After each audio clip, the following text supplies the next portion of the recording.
Hello, everyone, and welcome back to History in Games. Today I'm interviewing Adrienne Mayor, who's a research scholar, a folklorist, and historian of ancient science.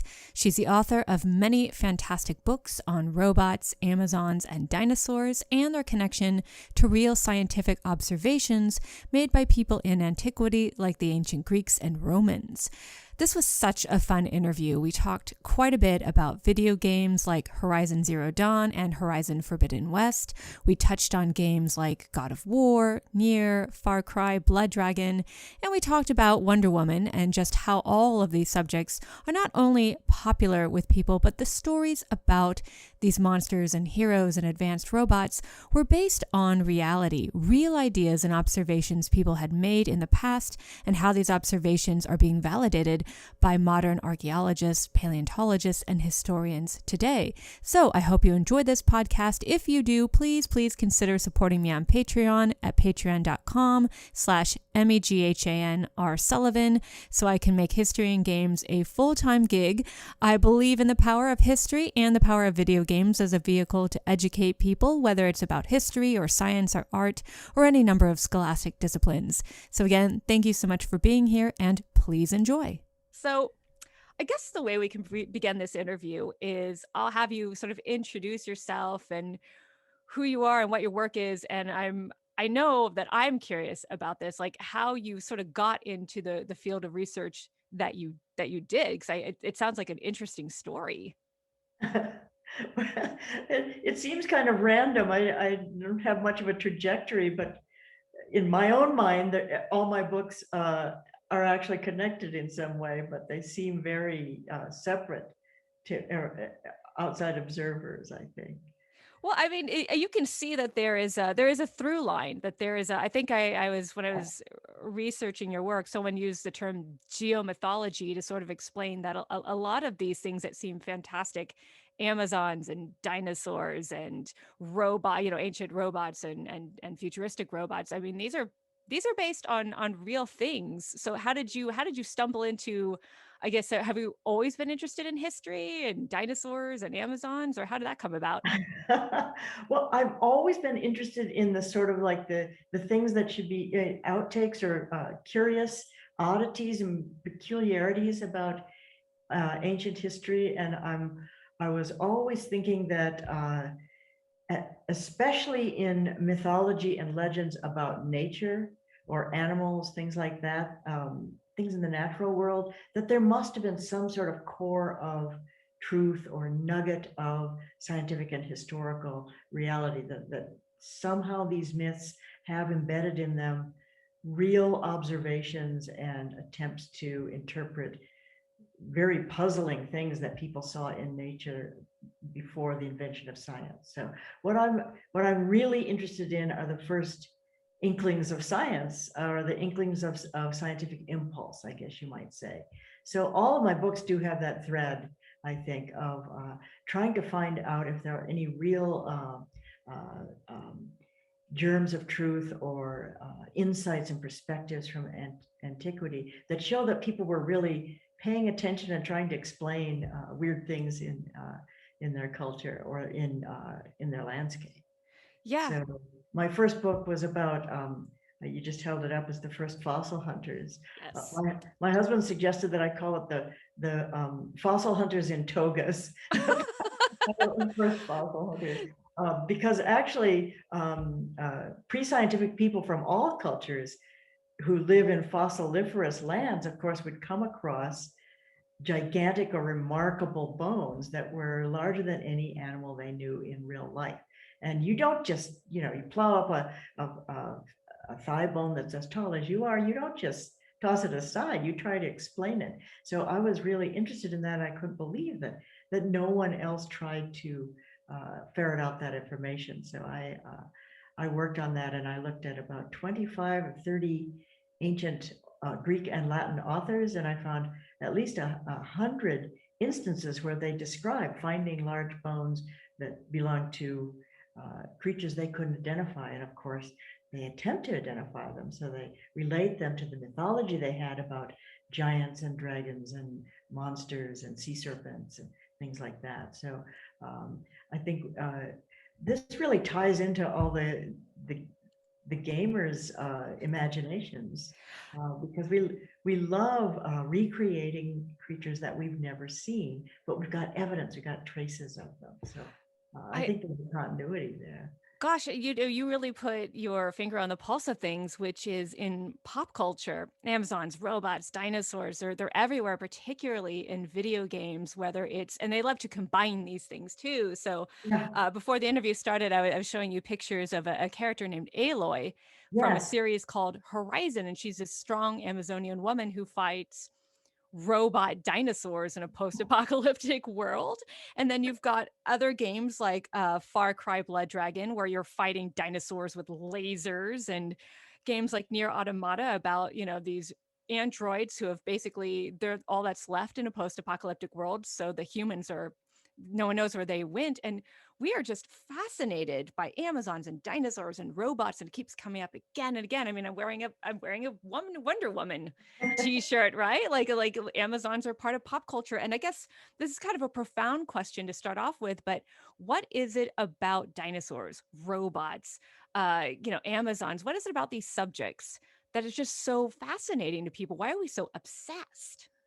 Well, it's of course it's overdetermined. There are many reasons. It's all very layered. But I've noticed that very young children are fascinated with dinosaurs. Yes. And they love dinosaurs. And if they never get over it, they either become fantasy artists or gamers or paleontologists, right? or they continue to love dinosaurs. And there have been many explanations for why do young children love these huge creatures that are so scary.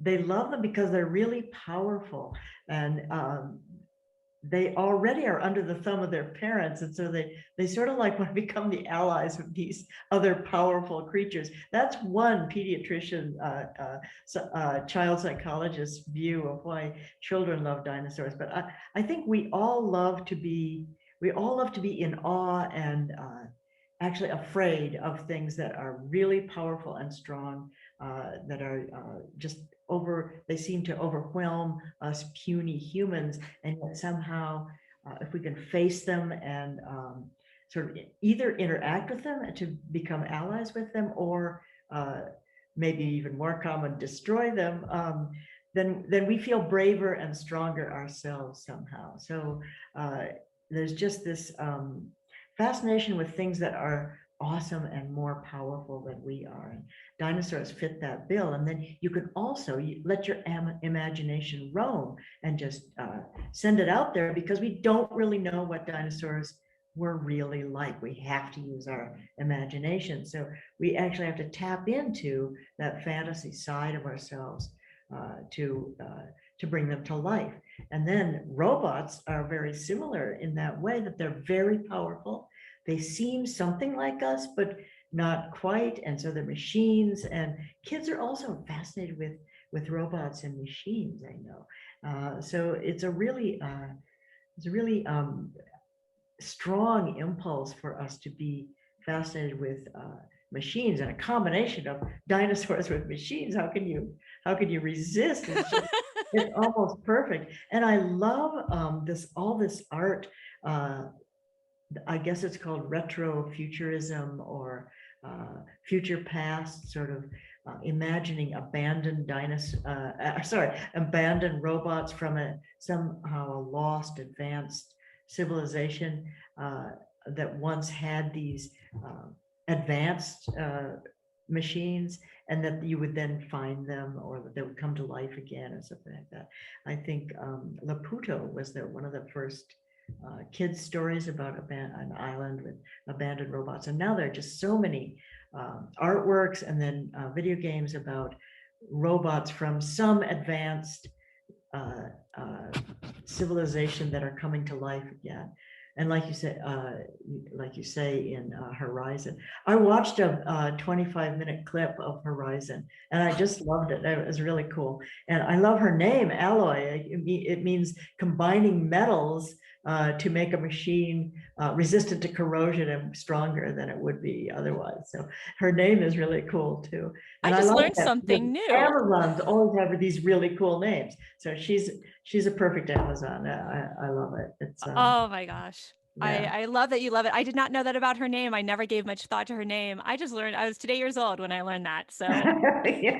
I'm very excited. But what's even more exciting, which sort of ties into the history part of it, is that your work makes it clear that, when we talk about these fantastic monsters and beings, these over the top things. So we'll start with the first fossil hunters, because I love this book and I can't get enough of it, which is all about paleontology in Greek and Roman times and how the Greeks and Romans interpreted prehistoric bones. And you make a fantastic argument that these creatures like Cyclops and Griffins, they're not fictional. They were based on actual prehistoric bones. And so I guess what I want to ask is, first, what inspired you to make that connection? And then can you tell the audience what these Cyclops and these Griffins possibly really were? Because it's really a fascinating story. Well, I got interested in what pre-scientific people might have thought about finding fossils. I grew up in South Dakota where there were lots of dinosaur fossils. So I was very aware of fossils that would be found in the ground along with rocks. And I always wondered what Native Americans thought about them as well. So when I went to Greece for the first time, I went to an island called Samos, and I heard that there was a fossil museum above the post office, and I really wanted to see this. So we went to the center of the island on motorbikes, and I got to see this room above the post office in this tiny Greek village that had these gigantic bones. They had thigh bones 6 feet long and huge skulls, and they had all been found on that island. And I learned that these kind of fossils were found throughout mainland Greece and all the islands and on the western part of what is now Turkey. And over in the stairwell, I saw another thigh bone that was covered with red dirt. And I said, well, what's that? Oh, a farmer just plowed that up on the island, and he just brought it to the museum. And that's when it hit me. Well, if farmers today are plowing these up, people in antiquity did too. And why hasn't anyone ever studied that? So I made it my mission to try to find out whether the ancient Greeks and Romans talked about finding giant bones, and they did. It turns out that they did. As I said, I found about 100 different instances in which they describe finding remarkable bones or teeth or claws, and they measured them. They even measured the skull capacity with amphoras of water to see how much water they would hold. And they tried to interpret these, and they displayed them in temples as the remains of giants. They believed that giants once lived in Greece before puny present-day human beings appeared there. They also believed that all the ancient heroes, like Heracles, Achilles, Odysseus, they thought that all of those great heroes from the golden age of myth were about 3 times the size of human beings. Everything was bigger and better in the right? And so they would display these bones either as relics of giant heroes or monsters from mythology. And it was really interesting to me that no one had bothered to gather all that information to show that people really did pay attention to these things and use their best rational brains to try and account for them. And of course, they weren't wrong. Giant creatures did live in Greece before puny present-day humans appeared there. Right. And you talk about in your book, I love what you talk the search for the griffin, which isn't even technically Greek, but the Greeks and Romans had contacts as far as parts of Central Asia, and that you found out that the griffin may actually be a specific dinosaur, which I thought Yes, was and really like all cool. good monsters, though, it comes through many translations. So often gets that kind of information passed along like that gets garbled. But we know that the Greeks found out about the creature they called griffin, which had 4 legs, about the size of a wolf, and strangest of all, it had 4 legs, but it had a head like a raptor with a beak. And the Greeks first found out about this creature from early travelers that went out on the Silk Route toward Asia and toward Mongolia. And they brought back stories of these fierce creatures with 4 legs and a beak that guarded the deposits of gold that the Scythian nomads, that the nomadic people of Central Asia and the steppes had lots of gold. They were known for their just fabulous treasures of gold. And the Greeks had no idea where they got this. So you can imagine that the nomads might have made up this story to keep people away from their deposits of gold, because as you go to the foothills of the mountains to get the gold, you would have to pass through desert areas where there are very plentiful fossil remains of dinosaurs, various dinosaurs. Some of them the Protoceratops and others called the Psittacosaurs have 4 legs and beaks, and they made their nests on the ground and laid their eggs on the ground. And some of these areas are vast nesting grounds.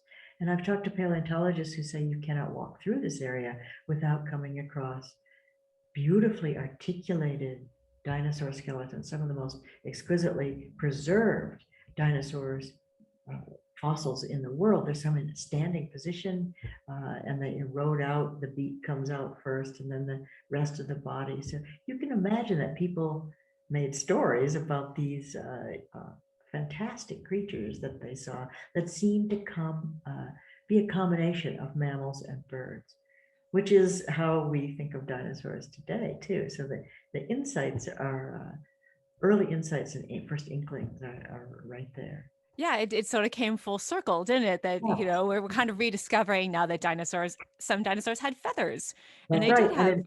in fact, the ancient Greeks and Romans tried to imagine what these creatures must have looked like and how they behaved. And they did know that they said they made nests on the ground. In fact, the dinosaurs made their nests on the ground, and that they laid their eggs, and sometimes the eggs were stone eggs. You could find stone eggs. And of course, they're petrified, so they are stony. And they also, some artists and writers imagined that griffins had feathers, others thought they had scales, others thought they had fur. So they also tried to speculate on what they looked like. And now we know that they did have scales and feathers. Yeah. So, yeah.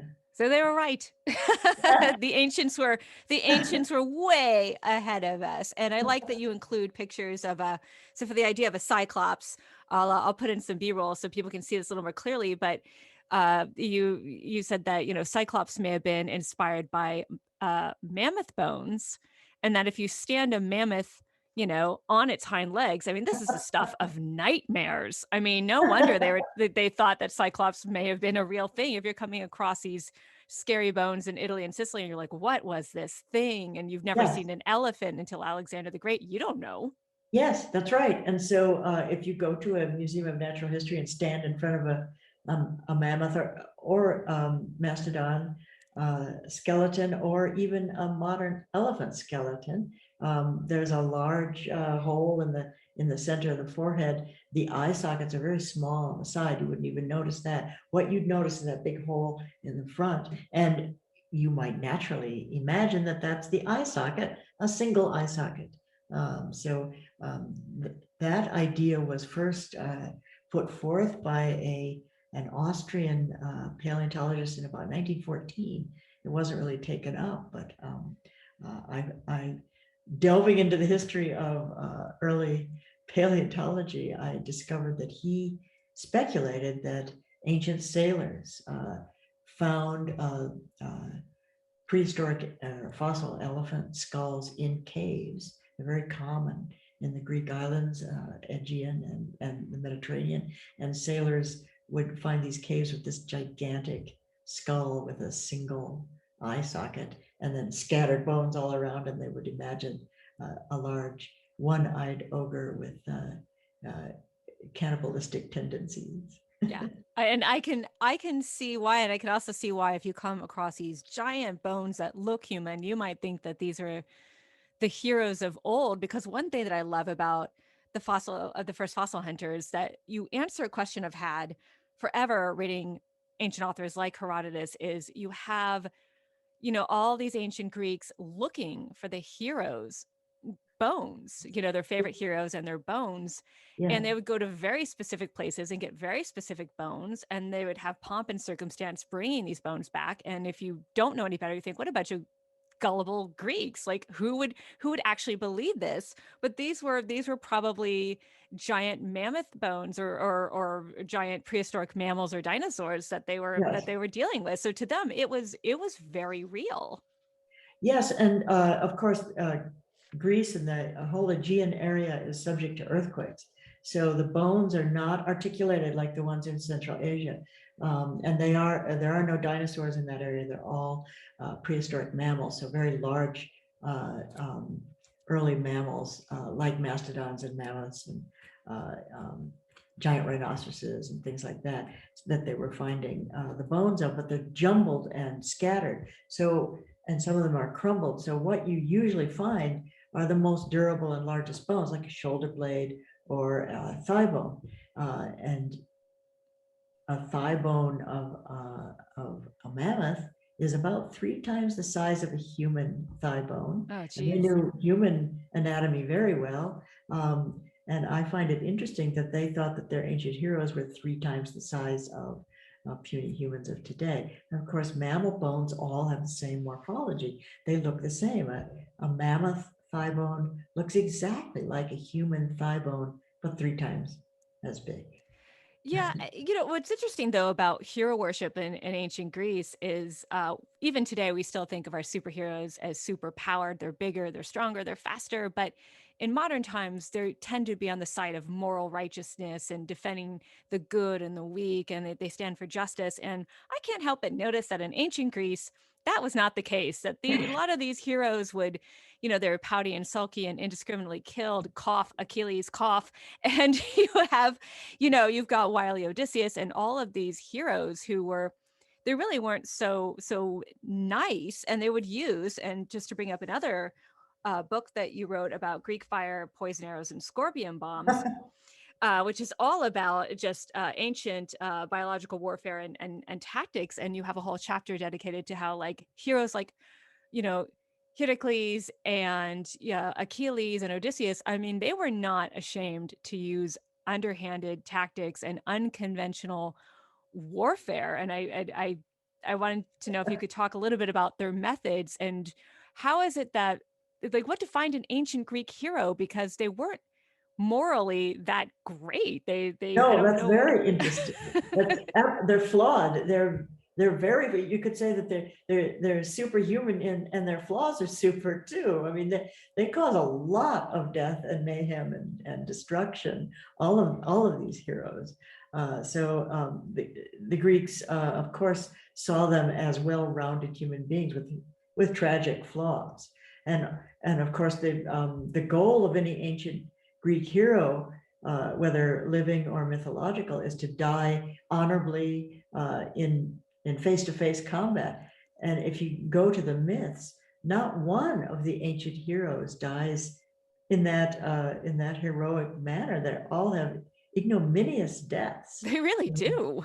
Odysseus was stabbed by a son that he was estranged from, stabbed accidentally with a spear made with the ray from a stingray, with the point from a stingray. And Achilles was killed by an arrow that hit him in the back of the heel, a poisoned arrow.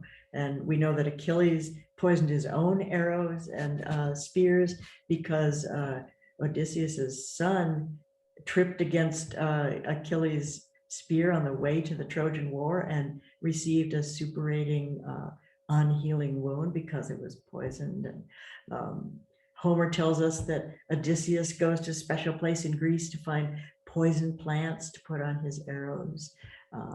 So we have all these unconventional biological weapons used by ancient heroes. And this is, these stories were written almost 3,000 years ago. people thought that biological and chemical weapons were modern inventions because they believed that you had to have a scientific understanding of toxicology and pathological plants and how the toxins worked. But you don't. All you have to do is experiment and then be underhanded enough to resort to those weapons. Even biological and chemical weapons go all the way back to Greek mythology. What do you think was the most insidious weapon that the ancient Greeks and Romans and ancient people came up with? Because they had some nasty things. My favorite has got to be the grenades filled with live scorpions. Oh yes, the scorpion bombs. Yes, I was rereading that passage over the weekend, and I was just like, oh, that just sounds like a nightmare. It would be a nightmare, but it's a really interesting point. These were used against the Romans at the fortress of Hatra, which was on the spice route. It's that you can go and see the ruins today if you dare to go to Iraq. They're near Mosul, where Bush's troops were looking for weapons of mass destruction.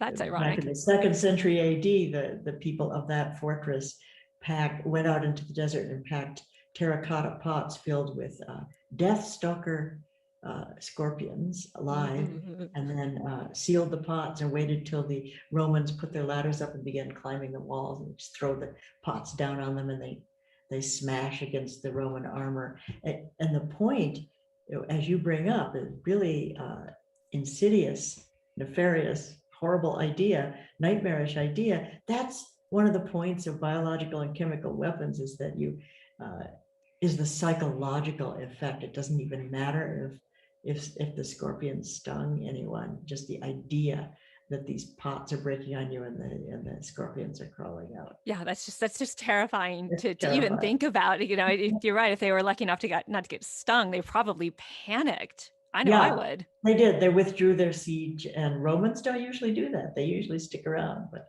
yep. But even they had their threshold, and they're like, nope, yes. nope. That is kind of amazing. And what's also amazing is, we sort of sanitize these Greek heroes today. I think the only piece of media that doesn't sanitize these Greek heroes and make them heroic is a series called God of War, where you have this very angry Spartan named Kratos who uses unconventional weapons and warfare to try to bring down the Greek pantheon, which he blames for the murder of his family. And he's not meant to be likable. And I think sometimes we forget that a lot of these Greek heroes, it wasn't about what made them heroic wasn't that they were necessarily nice. I feel like that didn't really that self-sacrificing element didn't come in till, I don't know if it's Leonidas and his 300 and their self-sacrifice is what sort of turned the tide. But these heroes had a different definition of what made them heroic. So I think that's right. What made them heroic is that they were brave and courageous, and their goal was to die honorably in battle. They're not necessarily good human beings. I mean, even Heracles, he killed members of his family. He did all sorts of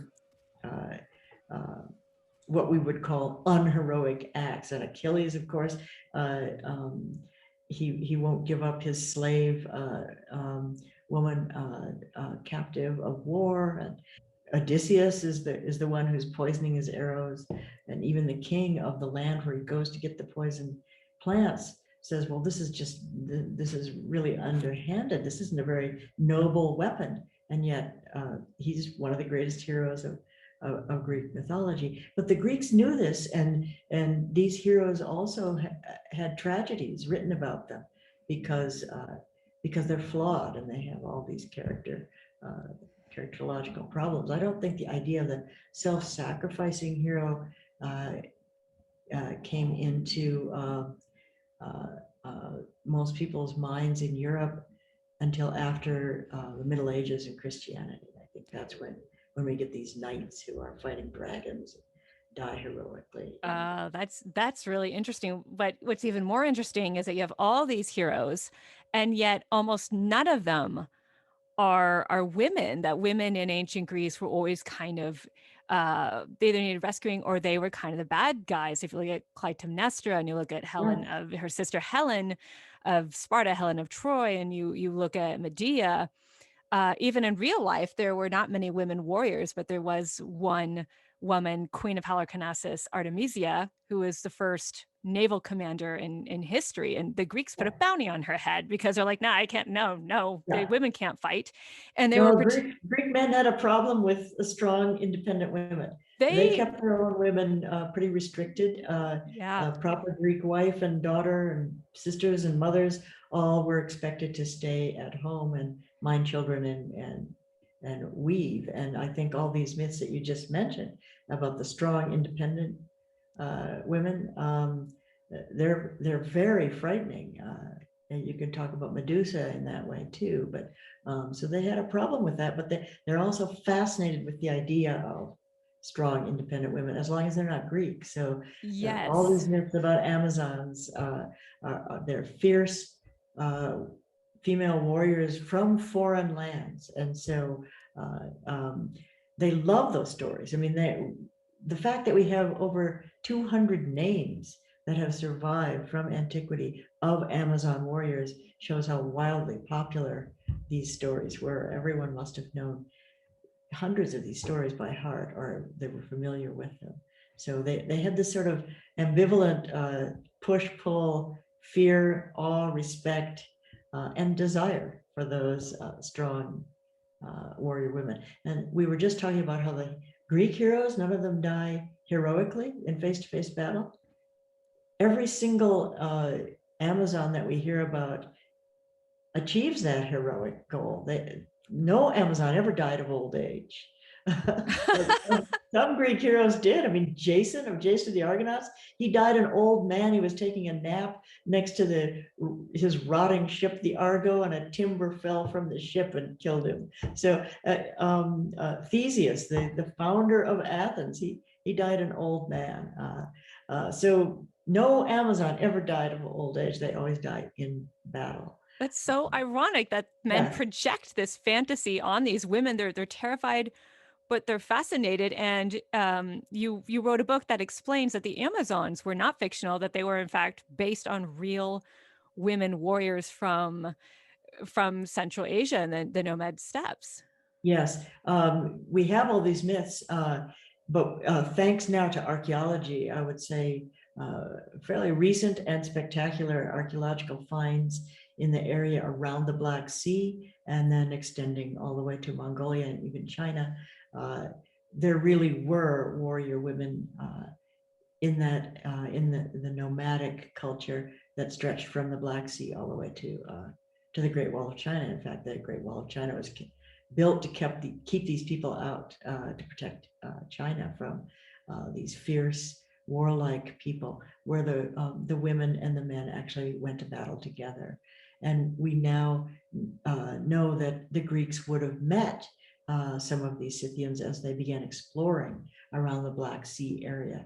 And thanks to the archaeology, we now know that the myths, once thought to be pure fantasy or even propaganda to try and control Greek women, actually contains accurate details about the steppe nomads' lifestyle, what their clothing, what kind of clothing they wore, what kind of equipment, and the weapons that they used.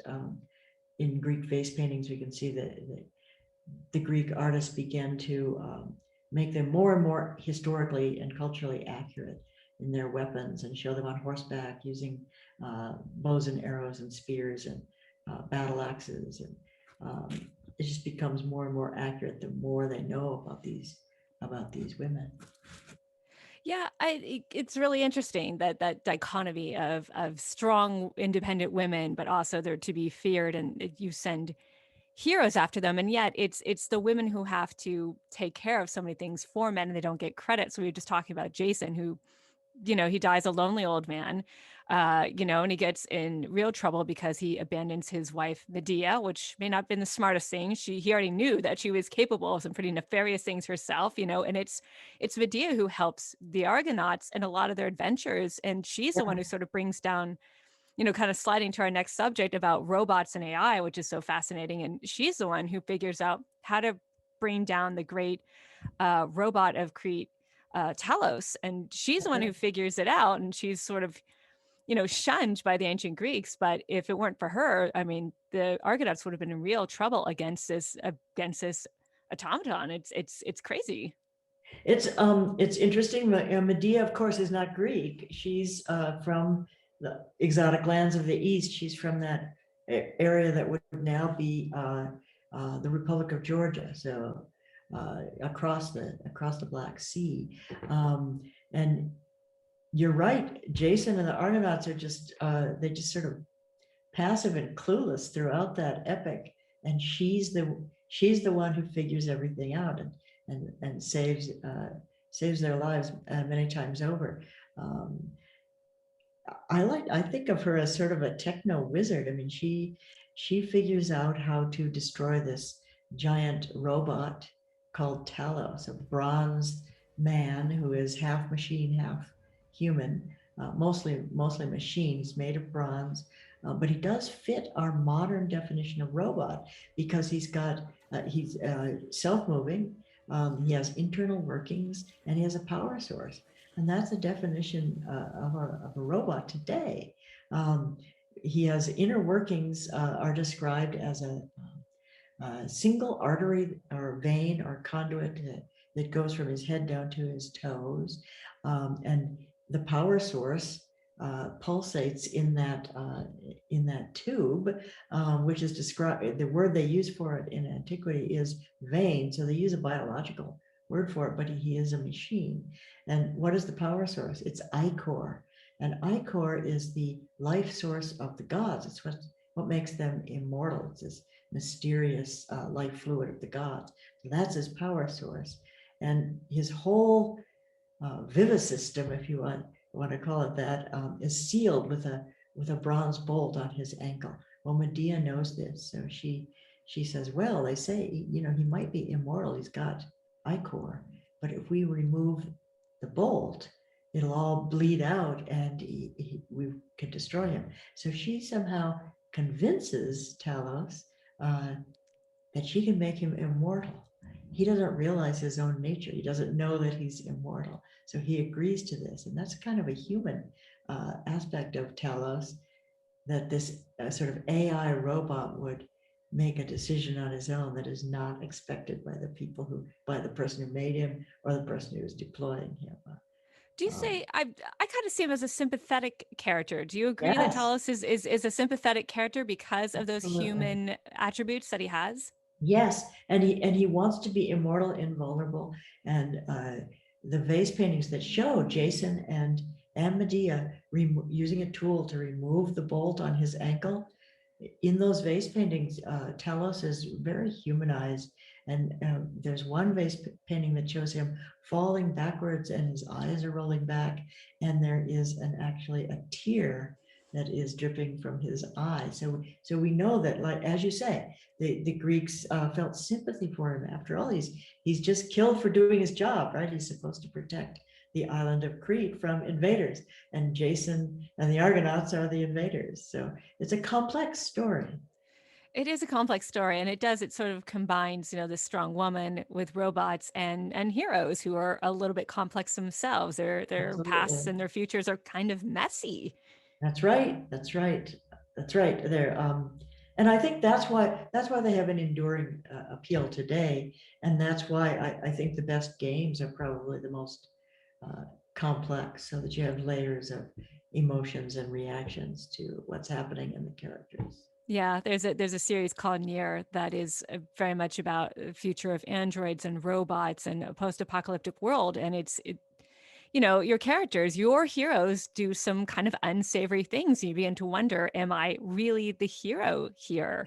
Am I the bad guy? You start having more sympathy for the robots and shades and everything that is supposed to be the villains. And somewhere along the way, it's in the back of your mind of like, am I on the right side of history? And Yeah. you're not so sure with a lot of these games. It's like Kratos and God of War. Am I the baddie? I think I'm the baddie. You're not entirely sure. There's not a whole lot of sympathetic characters, but I like that Greek mythology and Greek history sort of explores the complexity of human nature, whether it's That's right. robots or humans. That's right. Yes. Yes, I approve. I think that's great. Yeah. So I guess to wrap up, we do have this obsession with robots and Amazons and dinosaurs, but a lot of our stories feel like cautionary tales where there's that line in Jurassic Park where your scientists are so busy trying to figure out if, they didn't stop to think if they should. Are we going in the right direction, you think, when it comes to technology in terms of smart AI and cloning and biology? Is there any upside of that, or are we going down a dangerous path, do you think? It's kind of a profound question, but I'm curious to know your thoughts about where we're heading. It's a really profound question that you'd have to ask some philosophers, and especially philosophers of AI ethics.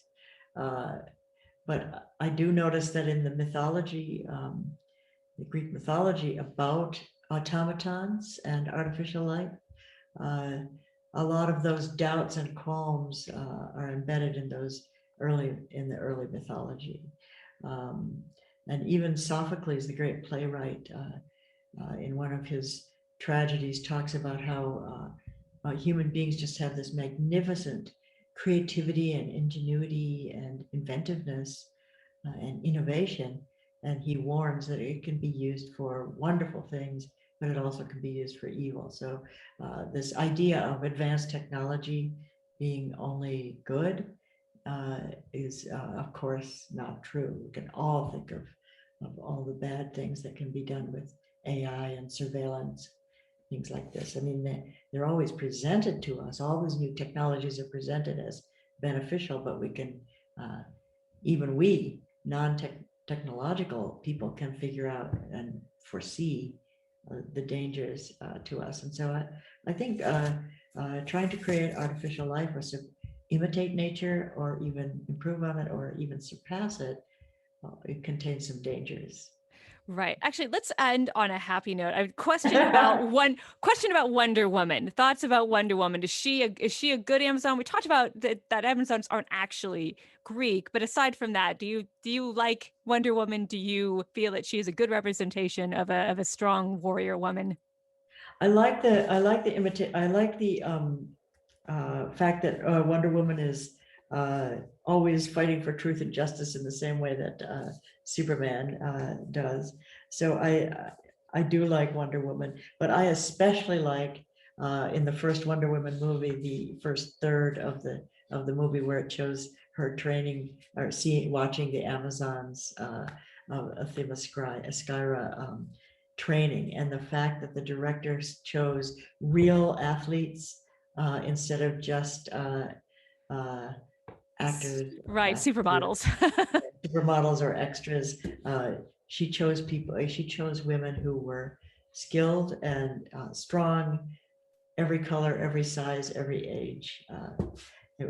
That was really, I thought, really optimistic and heartening. And everyone I know said, we want more of those Amazons. So I hope there'll be some more movies that feature Wonder Woman with real Amazons. I think it's awesome, and I think it's a great place to sort of end our interview. Thank you so much for coming Thank on you. and talking about robots and dinosaurs and Amazons and video games and pop culture. I mean, I think it's a fun subject, but it's educational as well, and that's exactly That's the right. goal of History and Games, is to entertain as well as educate. So Thank you.